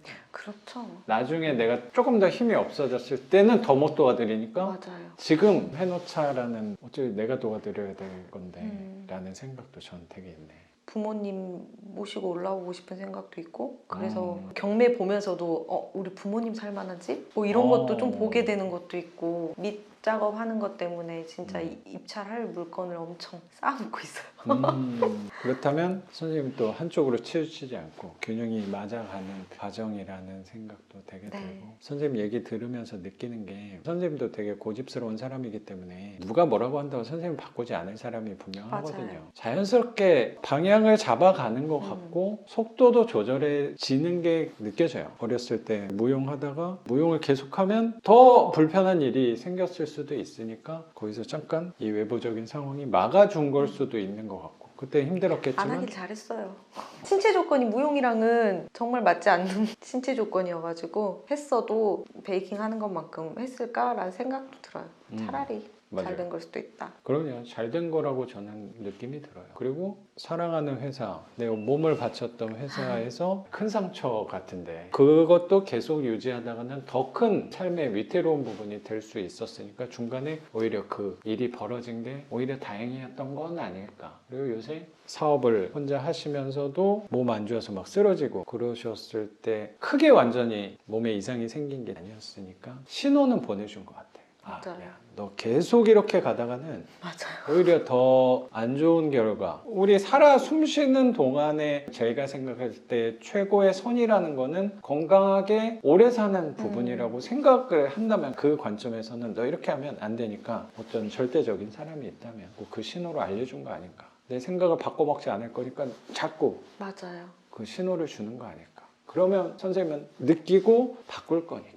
그러면 반지하라도 좀 해봐라라고 하게 된 거 아닐까. 그게 선생님이 생각한 이상적인 방향을 점점 찾아가는 길인 것 같아요. 그러면서 약간 걱정되는 부분이 잠이라고 또 생각했는데 이렇게 얘기하다 보니까 선생님은 지금 이미 생각하는 것보다 너무나도 잘하고 계시는구나라는 생각이 얘기하다 보니까 드네요. 그러니까 뭐 잠 이런 것도 노력하지 말아요. 그냥 하던 대로 하면 되겠구나. 그러면 저절로 선생님이 맞는 좋은 방향으로 가겠구나. 감사합니다. 라고 생각이 저는 또 드는 것 같습니다. 선생님. 감사해요. 네. 누가 이렇게 옆에서 응원해주는 말을 잘 못 듣는 것 같아요. 그래서 가끔 막 정신사나운서 쌤한테 카톡 보내고 쌤이 그렇게 한마디씩 해주시면은 좀 진정이 되고 그러는 것도 진짜 있는 것 같아요. 저한테는 너무 제가 진짜 영광이죠. 너무 그때 선생님 저 진짜 엄청 진지하게 쌤한테 카톡 보낸 선생님이 안 바쁜가 봐요 바쁘다더니 그 장난으로 막 그렇게 보내주셨잖아요. 네. 그때 진짜 엄청 긴장이 확 풀어지면서 되게 안정감을 다시 제 패턴을 다시 찾는 그렇게 누가 옆에서 이렇게 좀 컨트롤을 해준다는 생각이 드니까 원래 컨트롤 잘하는 사람인데 우연찮게 그때 그 단어 하나가 부동산 도움이- 제가 평생 관심을 가졌던 쪽이 아니라 아예 모르던 쪽을 막 하려니까 두려운 게 사실 대출도 처음 받아보는 거 대출하는 날 기분이 그렇죠. 진짜 이상하더라고요. 그거 쓸 때 나는 그 두려움이 아직도 무뎌지긴 했지만 그게 아직도 기억이 나거든. 채무자의 내 이름을 쓰는 거. 채무자라는 단어가 주는 그 힘이 좀 있는 것 같아요. 내가 채무자라니. 기분이 진짜 이상했어요. 엄청난 채무자가 됐지만 지금. 그것도 능력이니까. 그럼요. 그렇게 또 순화시켜서 자꾸 단어를 저는 바꿔가는 또 과정인 것 같아요. 저한테는 너무 감사한 그 채무니까.